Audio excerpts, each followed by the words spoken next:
Viramgam GIDC industrial એસોસિએશનની general meeting મળી હતી, જેમાં મનસુખભાઈ પટેલ ચેતક યુનિવર્સિટીવાળાએ વય અને સ્વાસ્થ્યને લીધે રાજીનામું આપ્યું હતું.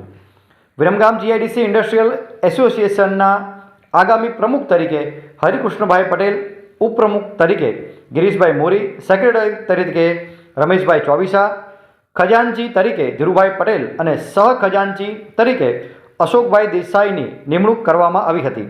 3 વર્ષ માટે નવી કમિટીની સર્વાનુમતે રચના કરવામાં આવી હતી. નમસ્કાર.